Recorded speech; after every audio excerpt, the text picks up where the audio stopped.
Good morning, everybody, and welcome to this webinar on keeping your business cyber secure and scam-free during COVID-19. The Better Business Bureau is proud to partner with SDN Communications to bring this to you. And just to let you know that there is a question and answer function available to you. So if you would drop your questions in there during this presentation, we will monitor those and ask those at the end. So I'm Jessie Schmidt. I'm the State Director for the Better Business Bureau here in South Dakota. And I am hosting this with Ryan Dutton with SDN Communications. And he's going to lead the way through the majority of this presentation. And I will just jump in with some information as we go along. And so we'll go ahead and get started. So the Better Business Bureau, our service area covers Nebraska, Southwest Iowa, the Kansas Plains, and Nebraska, and of course all of South Dakota.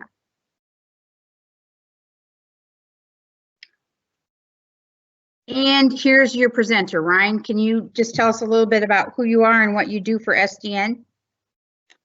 Sure, thanks, Jessie. Good morning, everybody. I'm Ryan Dutton, Commercial and Enterprise Sales Manager for SDN Communications.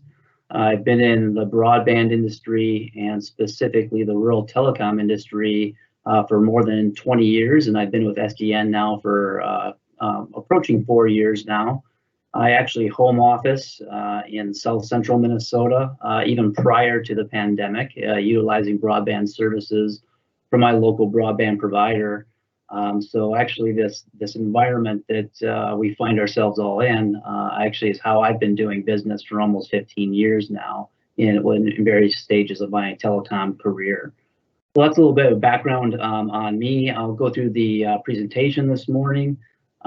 Jessie's going to jump in and make some elaborations throughout, and we'll look at addressing any questions at the end of the presentation.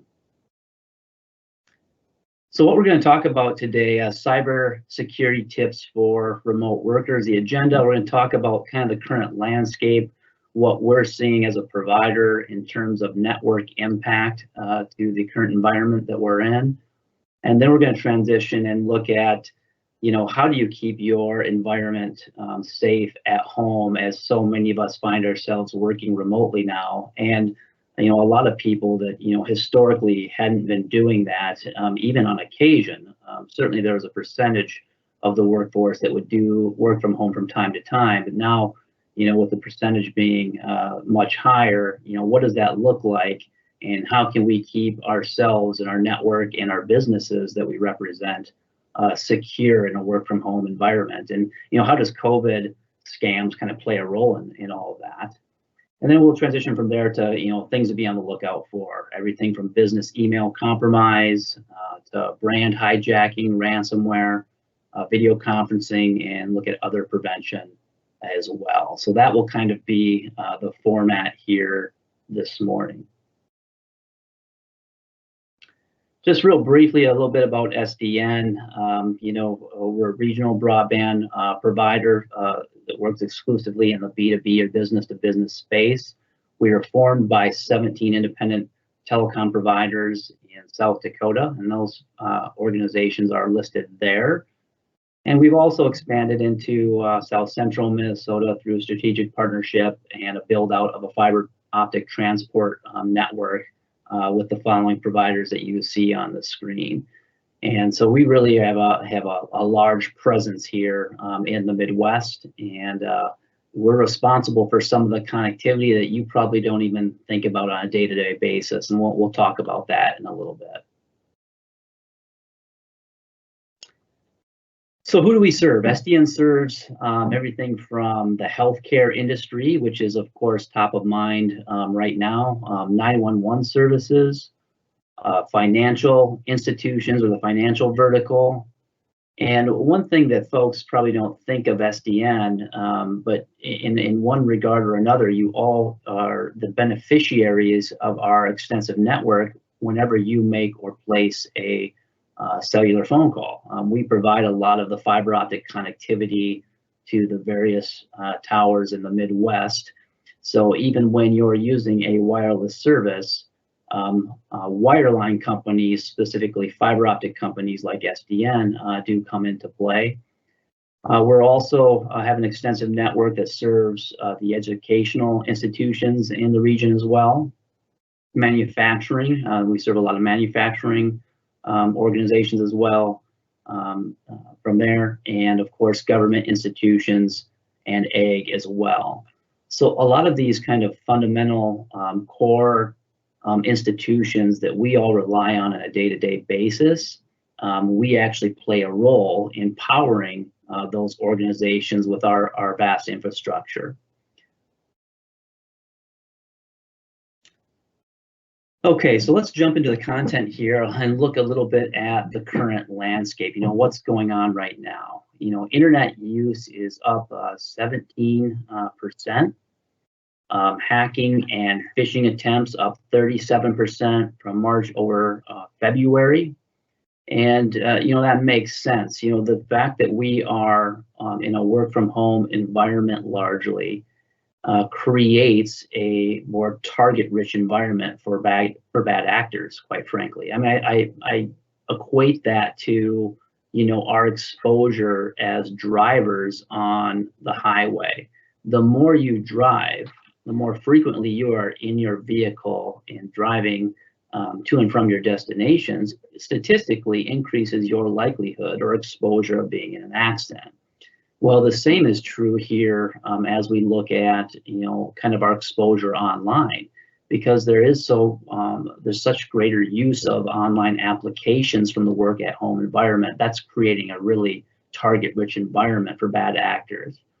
Phishing attempts up over 600% since the end of February, according to Barracuda Networks, and they range from traditional impersonation scams to business email compromise to extortion attacks.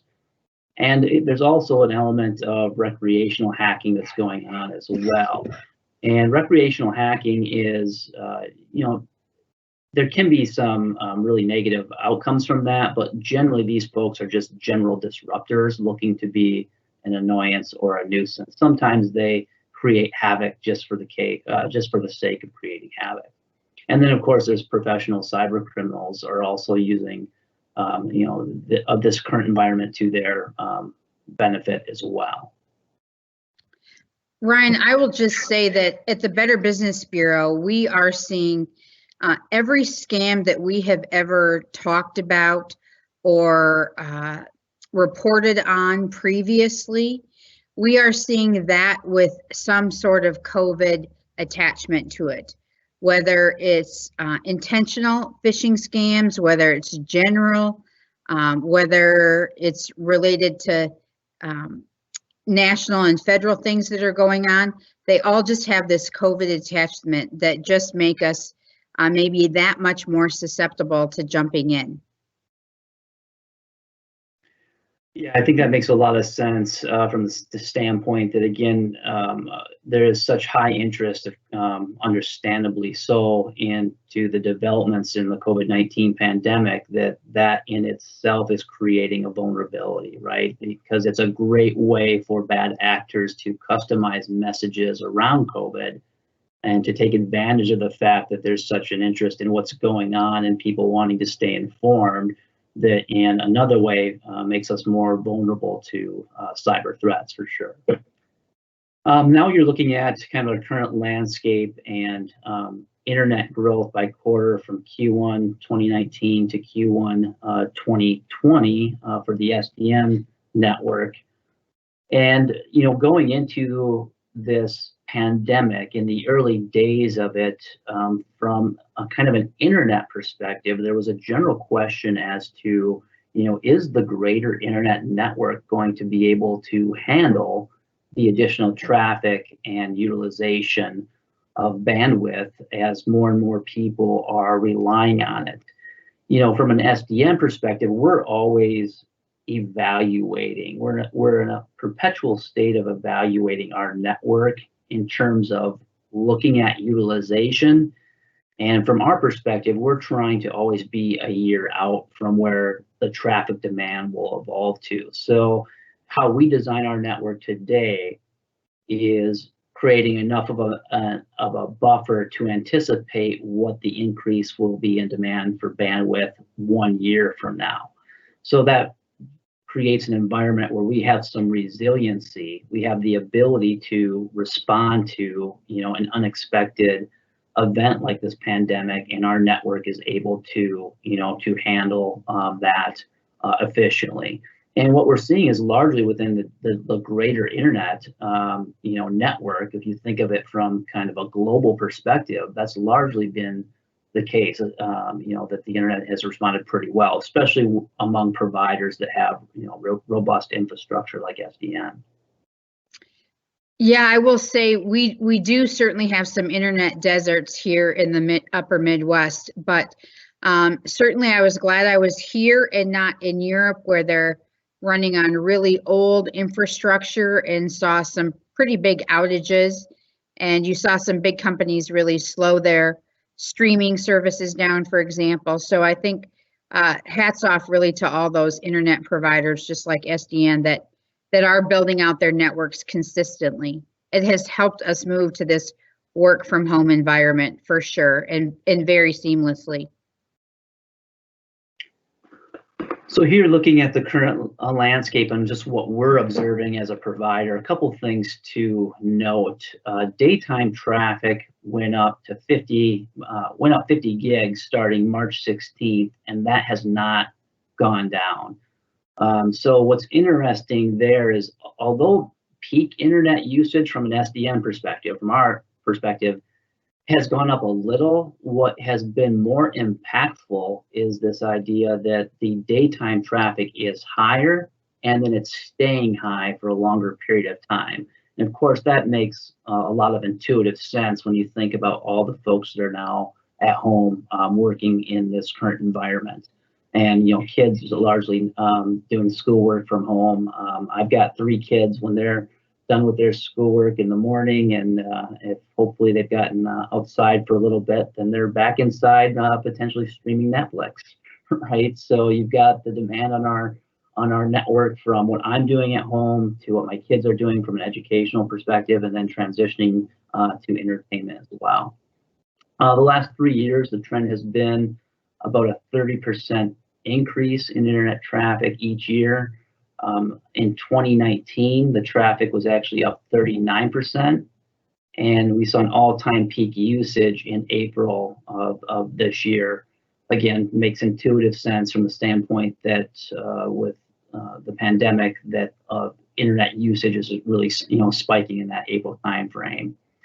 Now, something that we're, as a provider, really interested in seeing is what's going to happen this summer, because typically we see about a 7% decrease in bandwidth utilization over the summer, as folks are taking vacations and enjoying the outdoors more and things of that nature. Just my speculation, I suspect that we will not see as great of a drop, or maybe even a drop at all, over the summer because of the current situation. Okay, so now let's transition to kind of what you do at home. If under normal circumstances, if you were setting up a home office or a home work environment, there's kind of a checklist that you would go over to, be able to operate efficiently and make sure that everything is secure from your perspective. A lot of folks were thrown into that environment in a much more compressed time frame than what normally would transpire. But here's some of the things that you need to look at. First of all, you're going to want to look at it from what your ISP perspective, your internet service provider. You're going to want to check your speed. You want, there's a lot of different ways to do that, from doing, speed tests, or even contacting your provider to see what plan you're on and what bandwidth that you should be receiving, and then confirm that plan with them. Then from a home network perspective, you want to make sure that the encryption and security is active and on and up to date, and that your software is up to date as well. And one of the things I think, maybe the average consumer doesn't always think about when they're doing these, routine software updates is a large reason for doing that is not necessarily to get new features all the time, but it is to actually plug the holes or the vulnerabilities that was identified in an older version of the software, right? So that happens, periodically across a number of different software platforms. So you're going to want to make sure that your network is secure from that perspective. From your actual computer perspective, of establishing a secure VPN, virtual private network, having a good complex password, having your software updates on your computer up to date as well, and also enabling encryption, and making sure that the business applications that you utilize are up to date as well.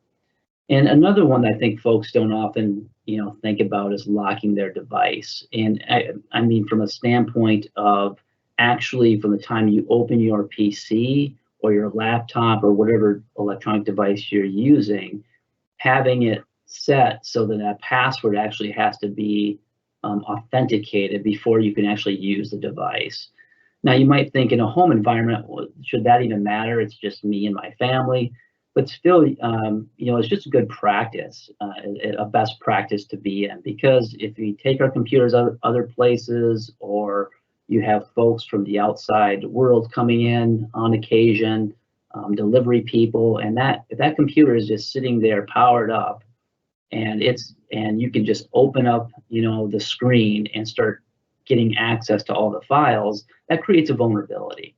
So that's, something that, each one of us could do tomorrow if you're not doing right now to, greatly, increase your actual security on your device. Offline backups are important as well in terms of having, all of your information backed up in the event that there's some kind of exposure where you would actually have to, pull those things back down from the cloud, for example, and be able to get that data back on a new device. Worst case scenario that there is an actual compromising event. And then, of course, you want to make sure you're checking with your employer that you're following their recommended security policies. And I would say for those organizations that, as you shared, have gone to a work from home environment fairly quickly, that did not have specific work from home policies set up, hopefully by now that you do. If not, there's some great examples out there on the internet, or you can reach back out to us at the Better Business Bureau. We can put you in the direction of just finding a good policy. And I would really go back and like to talk about just VPNs and the value that they have to an organization in securing all your information out there. So many people can jump on open Wi-Fi's. We should always have those, as you said, secured, Ryan. But I think if you can get your employees on a VPN, it just probably adds just an extra layer of security that you didn't have with them just running on their home Wi-Fi. That's a really good point, Jesse. And we've responded, I know, to a lot of our customers that have needed to, increase their VPN usage because of the environment today. So we're absolutely seeing many businesses increase their capabilities from a VPN perspective because of today's environment. So some of the things to be on the lookout, we're going to talk about some of the primary tactics here, a few things, phishing scams or business email compromise, ransomware, and some potential exposure in video conferencing. So business email compromise, what is it? We're really talking about social engineering, or this idea of using deception to manipulate individuals into revealing or divulging confidential or work or personal information that can be used for any kind of fraudulent purpose. So this is a really common tactic, and going back to kind of the COVID-19 theme, there's a lot of phishing attacks that are being driven by emails that look like in the subject line that have to do with COVID-19 updates, trying to entice us as users to click on these links to find out that information. So That's a prime example of how this is coming into play today. The other thing to be aware of is that, you know, anybody can create a phony email address, and there's some really pretty ingenious ways they can do that and make it appear that there's somebody within your organization when in fact they are not. You know, my local provider is BevComm. That's spelled BEVCOMM. And one way you could recreate a fraudulent email address from a BevComm account is put a lowercase r next to an N to make it look like an M, when in fact, you know, at first glance, it would appear very legitimate. But if you look at it more closely, you'd actually see that little bit of a space between the R and the N. And that's just one of a number of different ways that you could impersonate an email and make it look quite legitimate, you know, at first blush. So this is really a common practice that's out there that we have to be, you know, hyper vigilant about in terms of our workforce and not exposing our company's data to these potential phishing attempts.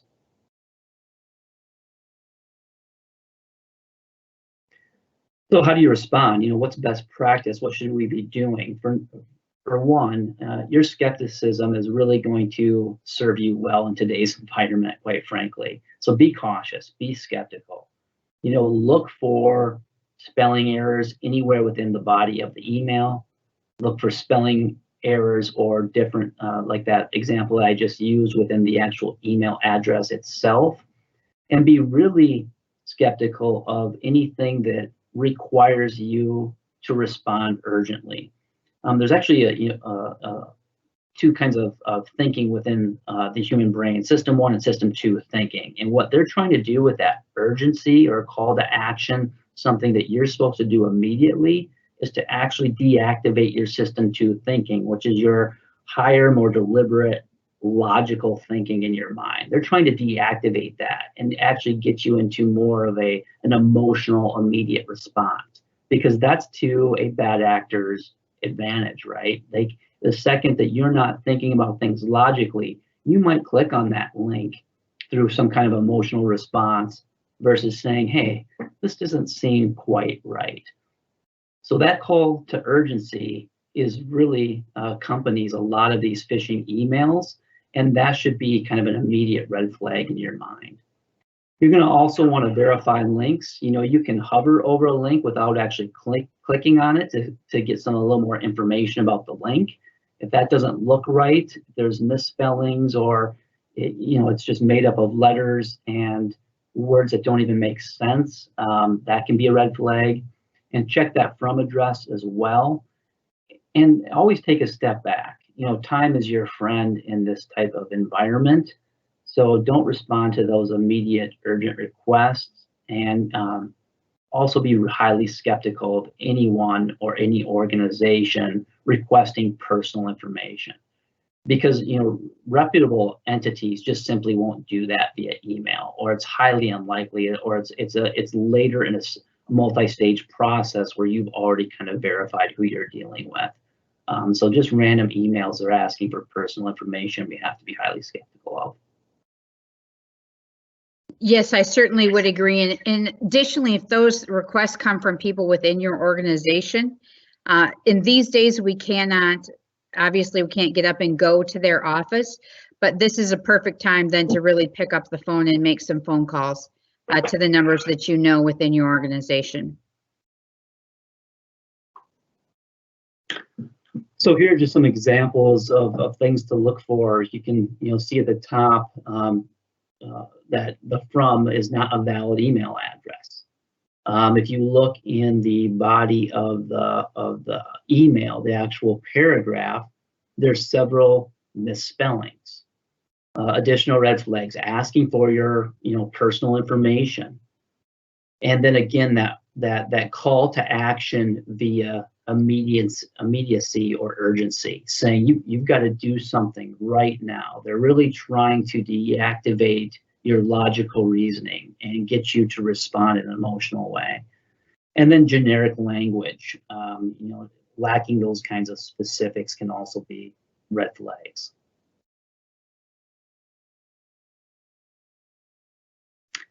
So this is information from an FBI flash alert that's fairly recent, 4/21 of this year. And this went out regarding COVID-19 phishing attempts. So kind of to Jesse's point earlier, the global increase in malicious cyber activity related to COVID-19 continues to increase.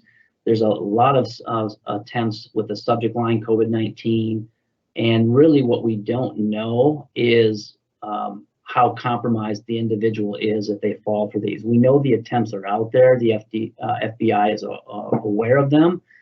And what they're recommending, of course, is do not open those attachments. And the FBI would like to be notified if you receive that kind of email. So that's coming right from Federal Bureau of Investigation, that this is something we all have to be on the alert for.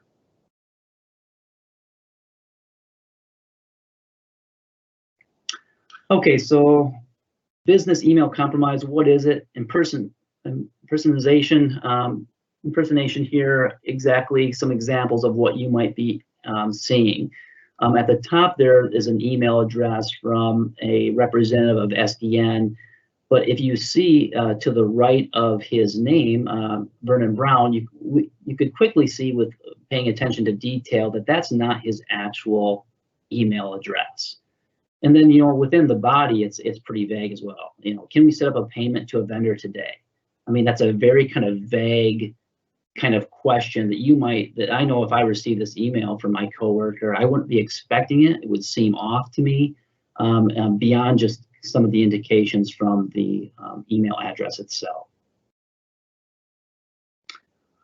Another one, the Mark Schlenta, our CEO, again, the email address is not what I would expect his email address to reveal. And so that's something we all have to be on the look for. It's easy to make the name or impersonate somebody's name, but the email address, it takes a little bit more doing. And when you look at the actual details, you can reveal that, I wouldn't expect a CEO of an organization to have an AOL email address, for example. And again, that very kind of vague request, are you in the office?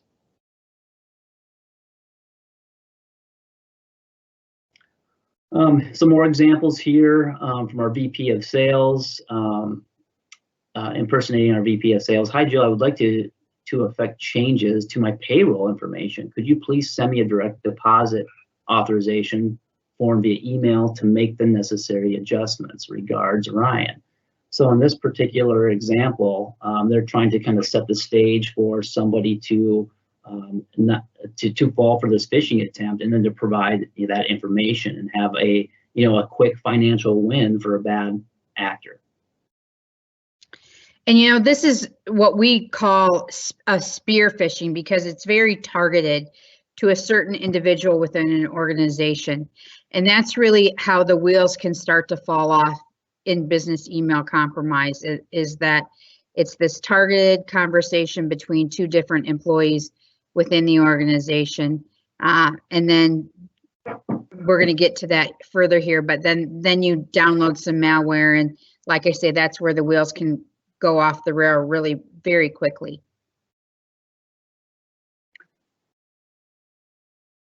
So here's another one. This was one actually that was a legitimate email sent to from our CEO to an actual employee groups within our organization. But one of the employees thought that they weren't expecting it, and they thought it might be a phishing attempt. So they actually forwarded it to our IT staff. The email was then quarantined. And then they looked into it, and it was in fact a legitimate email. But again, in that environment, there's been no harm done, right? If you actually are suspecting that an email is not legitimate, and then you find out later that it is, no harm has been done. Right? You go through the process, you verify it either through your internal IT staff, or as Jesse kind of referred to earlier, making a call to the CEO. Hey, I received an email from you today. I just want to make sure it's really from you, type of thing. And all that's happened is it's taken you a little bit of time, but you have really reduced your exposure as an organization by being skeptical and critical of those incoming emails. So really, you're not out anything if you do that, versus if you are operating in more of a gray area where you're clicking on things that you're not sure about. There can be tremendous exposure and financial damages to your organization. So I try to think of it kind of that way, and talk to your employees perhaps in that manner. Okay, so some tips. What's the what's the email address? Don't publish your production email address on social media or company websites any more than you have to, because that does provide kind of a gateway for attackers to send information to. Now, I'm in sales, so I understand, and my email address is all over the place, and it has to by virtue of what I do for a living. However, other folks within your organization, from your accounting folks to your CFO, your CEO, maybe that's not as important to have their email address out in the wild. So, with my team, my commercial and enterprise sales team, we talk about being hyper vigilant about things that come in, because our email address is so exposed and now out there in the wild that we have to be a little bit more vigilant than maybe some other folks within our organizations. That's just good practice to talk to your sales teams or the individuals within your organization whose contact information is particularly visible, and it may have to be because of virtue of what they do. Were you expecting this from them? That's a good tip. Call, don't click. Verify the legitimacy of the request. Again, that urgency. If it sounds urgent, just pause. Take a breath. Don't be pressured into a quick response if you're not feeling 100% comfortable. And are they unavailable? Know that protecting the company is really your highest priority. If it takes a few calls to verify something, you are still better off making that investment in time versus clicking on something that you're just not sure about. So again, we can't always immediately verify something that's fishy that hits our inbox. So invest the time, make multiple attempts, maybe call multiple folks, check in with your IT staff, see what they think as well if you do have an IT staff. If you're a smaller organization, then wait until you can verify with that person.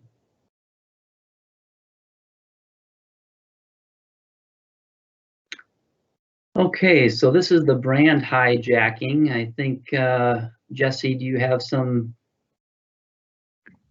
I sure do. This is an example of our BBB brand and name being part of a hijacking attempt.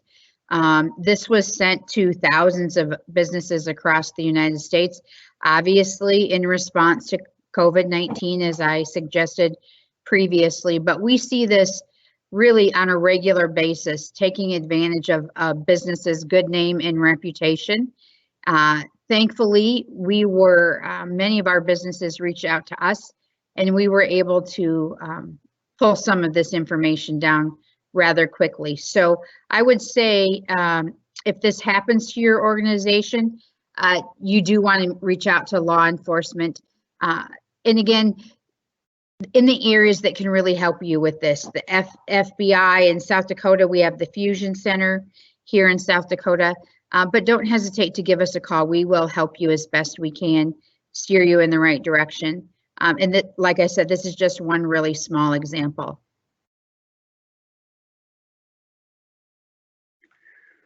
Okay, so that brings us to ransomware. What is it? It's malware that's downloaded. What can happen then is your files are encrypted, and a ransom message with a deadline will then be displayed. And in that particular scenario, hackers then demand payment in Bitcoin, and the reason they're using cryptocurrency is because it maintains their anonymity, reducing the likelihood that they'll ever be caught. So this is happening all the time, and a lot of times the gateway to the download is via email that we've kind of talked about. But once you actually click on that link, that's when the ransomware actually is activated and locks your files. And this can be really scary for small businesses, particularly, especially if they're not backing up data in real time. Maybe they're doing it every 24 hours. Hopefully they're doing it at least that frequently. But I know some small businesses that are maybe only backing up a few times a year. So depending on the timing of the ransomware attack, you could be out months and months of data at a real financial cost to your organization. So that's why this, particular cyber crime is so concerning, because of the financial ramifications and the potential loss of data. We have an example here in Sioux Falls of a business a handful of years ago now. There was some ransomware, some malware actually, as you suggested, downloaded to the CEO's laptop, and he went to open it that morning to obviously begin his regular day's work. And he just got this round ticking time bomb on his desktop that is exactly like this. It told him what the ransom was, what the deadline was.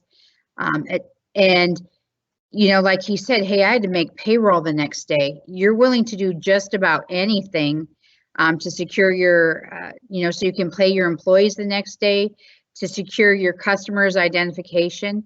And so it's really important to stay up to date. As Ryan said, that ensuring that you have your files backed up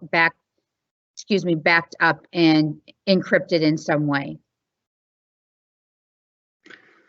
So what's the cost? Your information is held hostage. 20 billion projected ransomware costs by 2021, and it should be noted that 55% of small businesses pay the ransom because they feel like they don't have a choice. And the downside of that, beyond the financial liability, is there's no guarantee that you're getting access back to those files anyway, even if you do pay. So it's really a concerning situation. It really is, and we have seen where there have been several municipalities across the country that have been the victims of ransomware. And some of them have just spent exorbitant amounts of money, really in an attempt to not pay the ransom or in an attempt to pay the ransom. So again, you need to do everything you can to ensure that this doesn't happen to your organization, just because, as Ryan said, I mean, the numbers are staggering.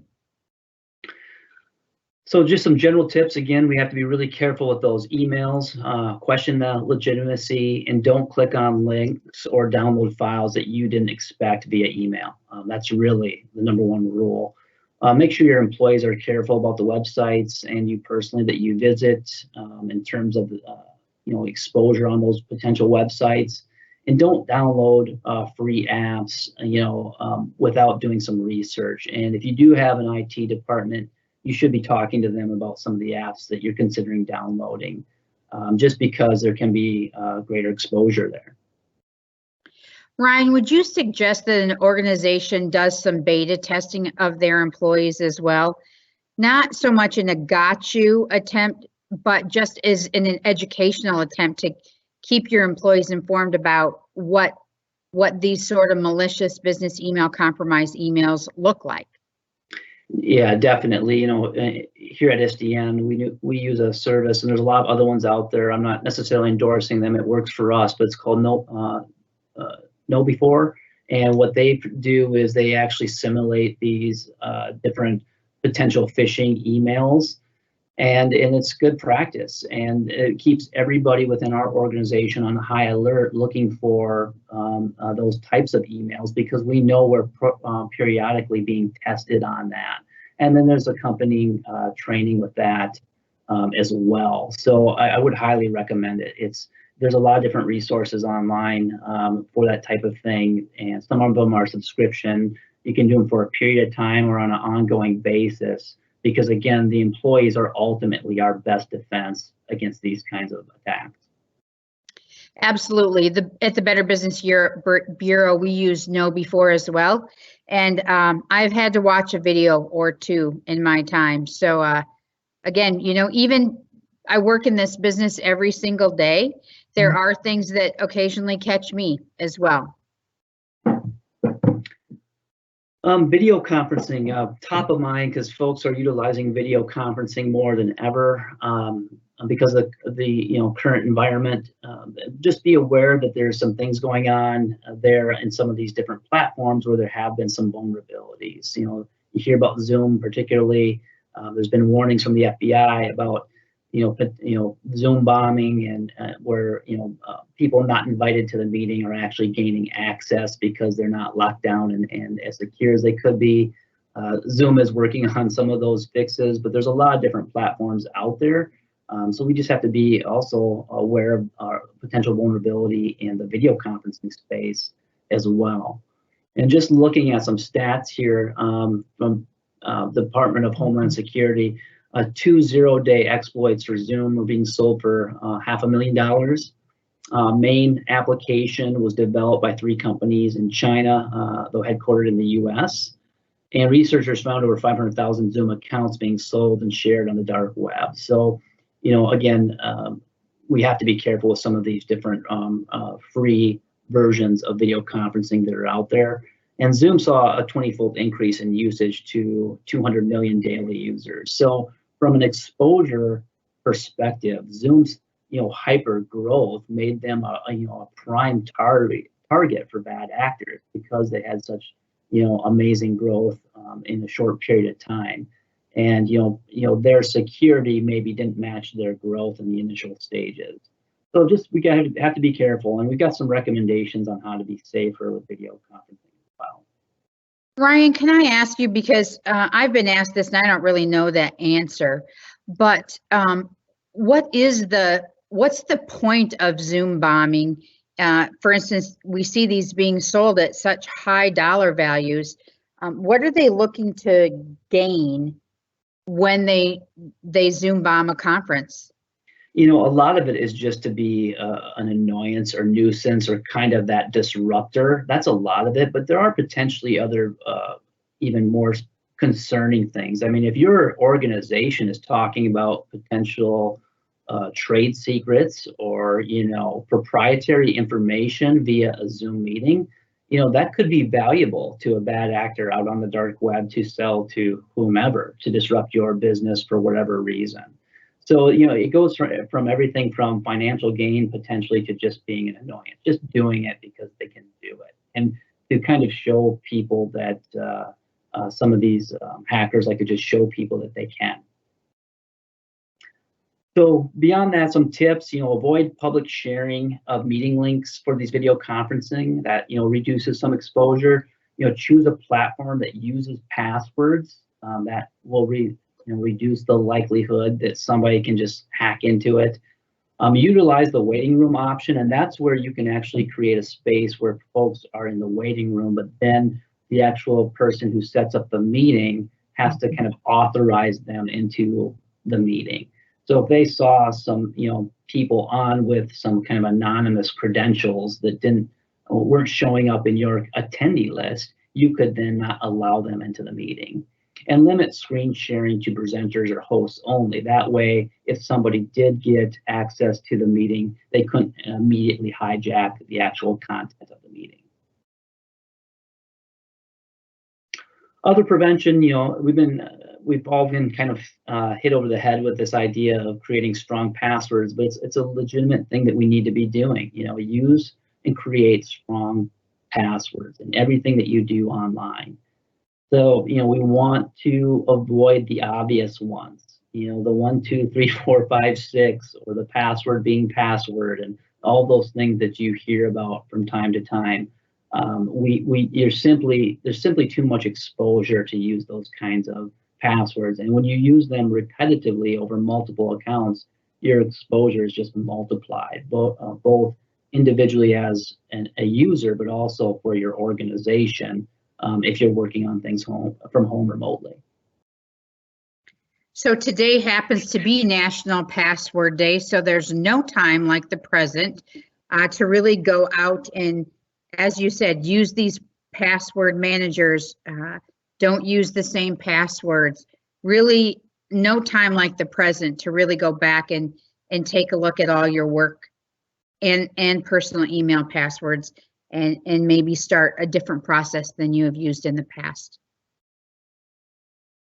Another thing, when it's available that you should be utilizing as an organization and as an individual is multi-factor authentication. So that's where you have your password for your login, but then there's an additional step of verification in that process. And how that works, within our organization is there's multiple ways, but it can be a notification to a separate, different email address that's than the one associated with the password account. It could be a chat feature, or excuse me, a text message as well to a cellular phone, where that secondary authentication is sent via text, and then you have to authenticate from there as well. That additional step just makes it a little more difficult in terms. Makes it a little more difficult to be able to actually hack.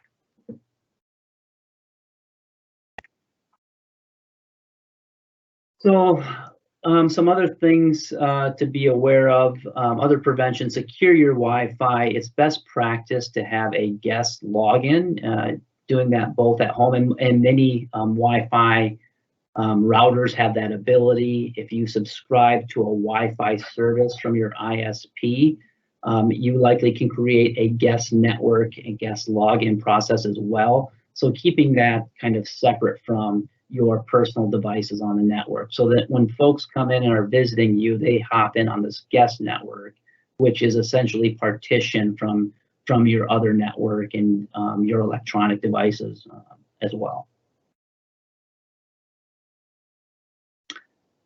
Okay, I think this might be from Jesse's the BBB scam tracker.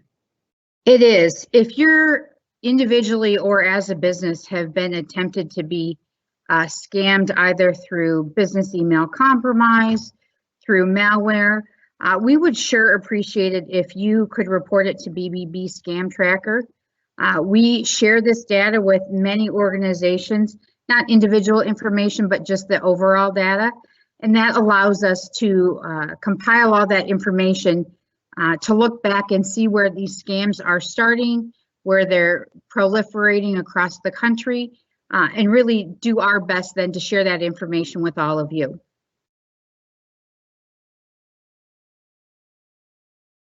We have a few resources out here for businesses and individuals as well. We will email this out to you after the webinar is completed, and feel free to take a look at anything that could be of help to you. If you need additional information, please don't hesitate to reach back out to us at the Better Business Bureau. Wonderful. So we'll utilize, take this time to take some questions if there are any. Absolutely. And hello, everyone. This is Nikki Gronley with SDN, and I've been staffing the Q&A during the webinar event. And I do have a few questions that have came in and I've answered during the process. I'm going to go over them for everyone just so that nobody misses out on these resources.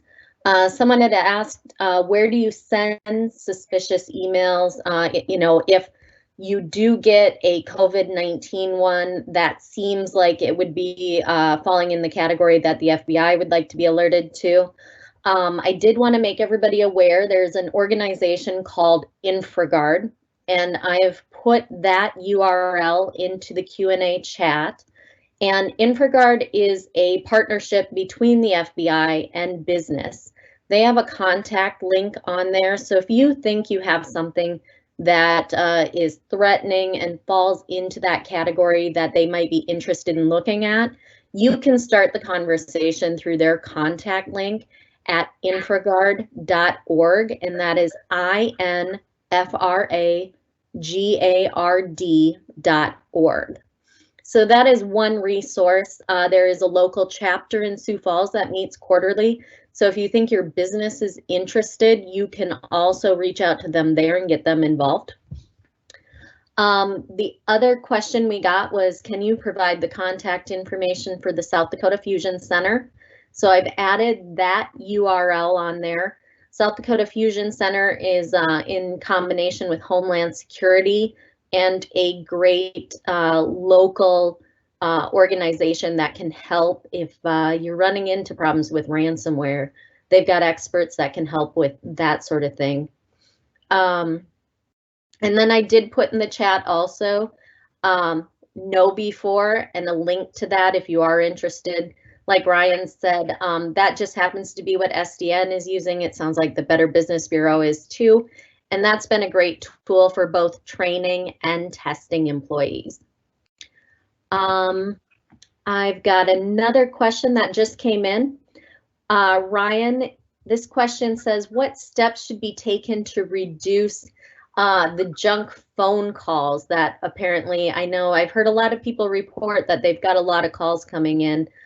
So many junk calls can be scams, and I know this is an ongoing issue. Yeah, that's a good question.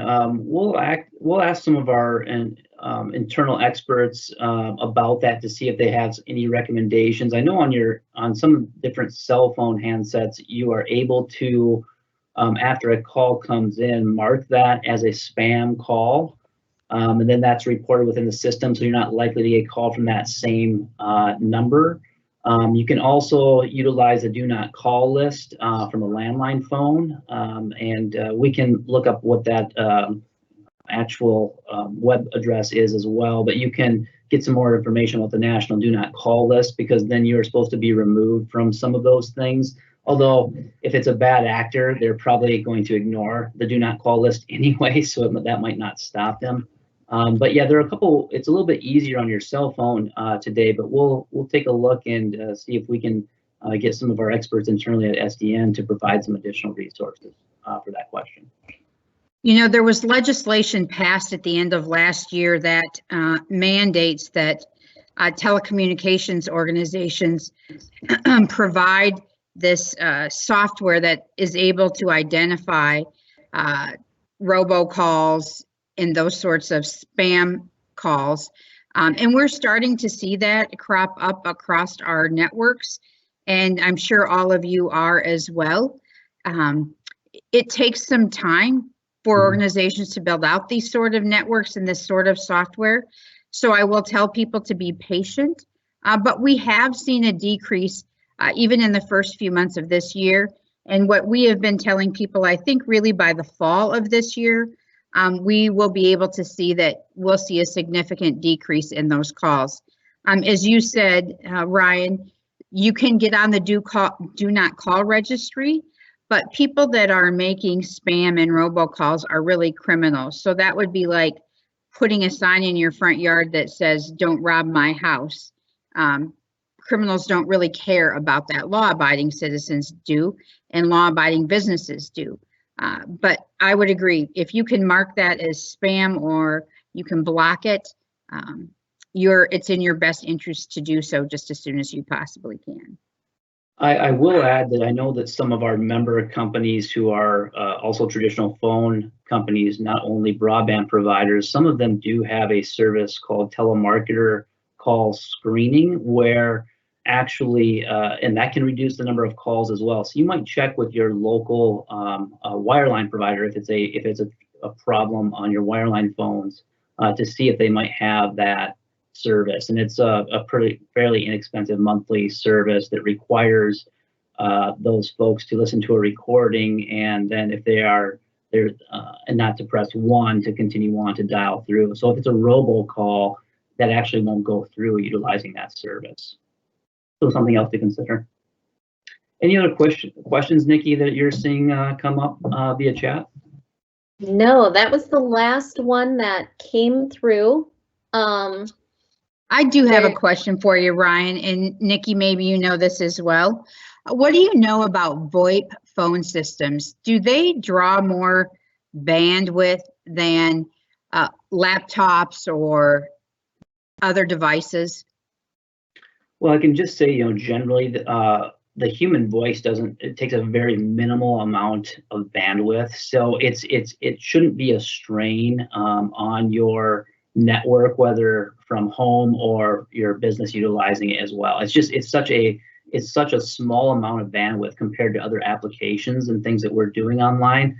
For instance, streaming video takes up a tremendous amount of bandwidth, especially the higher quality it is, from HD to 4K video quality, utilizes a lot greater amount of that pipe.